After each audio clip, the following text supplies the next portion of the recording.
বৃষ্টিতে জলমগ্ন বেড়াচাপা বাজার এলাকার ব্যবসায়ীরা বিধায়ক তথা স্থানীয় প্রশাসনের কাছে করজোড়ে আবেদন জানিয়েছিল, নতুন জল নিকাশি নালা তৈরি করতে হবে না, অন্তত পুরনো নিকাশি নালা সংস্কার করে আমাদের জলমগ্ন দুর্দশা কাটান। নজরে দেওয়া পেজ গতকাল রবিবার বিকেলে খবর প্রকাশ হতেই প্রশাসনের তৎপরতা চোখে পড়ল। সোমবার সকালে বেড়াচাপা 1 গ্রাম পঞ্চায়েতের পক্ষ থেকে নিকাশি নালা সংস্কারে নামল 14 জন ভিসিডি কর্মী। বন্ধ নিকাশি নালা সংস্কারে নেবে চক্ষু চড়ক গাছ স্থানীয় পঞ্চায়েত প্রশাসনের। নিকাশি নালার ভিতর থেকে বার হলো রাশি রাশি ফেন্সিডিল সিরাপের খালি বোতল ও চায়ের মাটির ভাঁড়।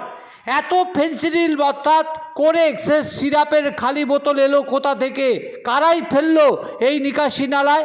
কোরেক্স সিরাপ হলো কাশি নিবারণের জন্য চিকিৎসার সিরাপ। বর্তমানে ধীরে ধীরে তা হয়ে উঠেছে তরুণ প্রজন্মের কাছে নেশার বস্তু। তবে কি নেশায় আসক্তের সংখ্যা বাড়ছে বেড়াচাপাতে?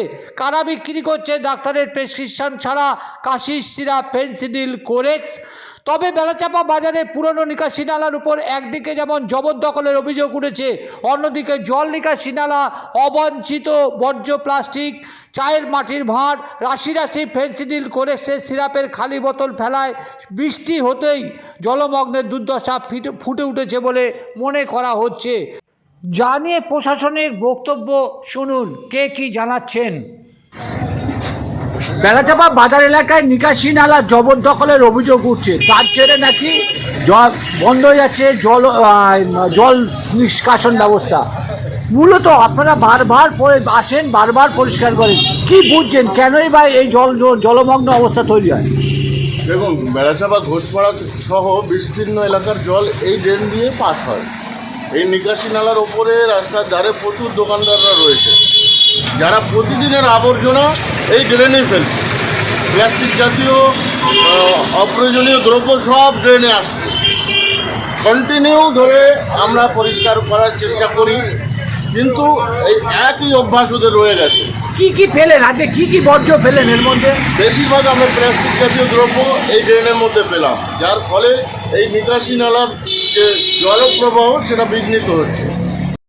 আমরা পরিচ্ছন্নর কাজ করতে গিয়ে আমরা এর মধ্যে পেলাম চায়ের ভাঁড়, প্লাস্টিকের কটরা আর কোরেক্স বোতল, যেগুলো এর মধ্যে পাওয়া গেছে। একাধিকবার আমরা সচেতন করবার চেষ্টা করেছি, তবুও কোনো ফল হয়নি। পাবলিকের স্বার্থে আমরা আজও ড্রেনটা ক্লিয়ার করলাম। ওদিকে জল বিস্তীর্ণ এলাকায় জলে প্লাবিত হয়ে রয়েছে, সেই জলটা ফ্লো সবে শুরু হচ্ছে। আপনারা দেখতেই পাচ্ছেন আবর্জনা, প্লাস্টিক এখানে ভর্তি হয়ে রয়েছে। কি ব্যবস্থা নেবেন? প্রশাসন কড়া ব্যবস্থা নিলে এরকম বারবারই কি করতে হবে? অলরেডি আমরা বাজার সমিতিকে নিয়ে বসেছি। এরপরে যদি এই ঘটনা ঘটতে থাকে অবশ্যই তার কড়া স্টেপ নেওয়া হবে প্রশাসনের তরফ থেকে। আপনার নাম কি? আমি আক্তারুল মোল্লা, ফিল্ড সুপারভাইজার। হলো মেন হচ্ছে সকালে যখন এলাম পরিষ্কার করতে, ড্রেনের বেশিরভাগ জায়গায় দেখলাম যখন পরিষ্কার করতে একটা স্ল্যাব তুলে দেখলাম এই যে বোতল কোরেক্স বা ফেন্সিডিল কোনো কিছু একটা হবে, এত পরিমাণে জ্যাম হয়েছিল, জল ওখানে পুরো আটকে যায়। এত বোতল আসছে কোথা থেকে আমরা প্রথমে বুঝতে পারিনি, যখন তোলার পরে দেখছি হাজারে হাজারে বোতল। এবং এখানে ওখানে অনেক জায়গায় তোলা হয়েছে এই বোতল, তার মধ্যে এখানেই দেখেন এত বোতল, এই শুধু এখানেই পাওয়া গেছে। তার মানে মনে হয় যে নেশার মাদক একটা রমরমা ব্যবসা চলছে। হ্যাঁ, এখানে ফেন্সিডিল এত বোতল আসবে কেন? একটা মানুষ যদি 2-4টে বাড়ির থেকে কাশির সিরাপ হিসেবেও খায়, সে 2-4টে বোতল আসবে, কিন্তু এত শয়ে শয়ে বোতল মানে নিশ্চয়ই কোনো এখানে করে এই ব্যাপারটা নিয়ে কেউ নেশা করে বলে আমাদের মনে হয়। এবং সেটা নালায় ফেলছে, এবং সেটাই নালায় ফেলেই নালা জাম হচ্ছে। আমরা প্রায় নালা পরিষ্কার করছি, অথচ এই জন্যই বেড়াচাপা আজকে জলমগ্ন হয়ে যাচ্ছে। কত চেষ্টা করব, আপনারা কি ব্যবস্থা নেবেন এরপরে? আমরা এবারে এই ব্যাপারে প্রশাসনিকভাবে যেভাবে যে ব্যবস্থা নেওয়া যায় চেষ্টা করবো। কোথায় এটা এত বেশি পরিমাণে, কোন দোকান থেকে বিক্রি হচ্ছে এত শয়ে শয়ে বোতল? শুধু কি এই পেলেন না, আজকে কি পেলেন? এছাড়াও আমরা পেয়েছি, ওখানে পেয়েছি চায়ের কটরা, সে প্রচুর পরিমাণে কটরা, সে যেন এতে ভর্তি ছিল, করে তুলে রেখে এসেছি। সকাল থেকে এই কেসটাই চলছি, তবু জল অনেকটা সরে গেছে। কিন্তু এরপরে যদি আবার এগুলো হতে থাকে তাহলে এই ড্রেন আবার জলমগ্ন হয়ে যাবে। আমরা কত করব পঞ্চায়েতের তরফ থেকে বা প্রশাসনিক তরফ থেকে? কি আপনার নাম, আপনার ডেজিগনেশন কি? আমার নাম গোপাল সরকার, আমি এই বেড়াচাপা 152 নম্বর বুথের সদস্যের স্বামী।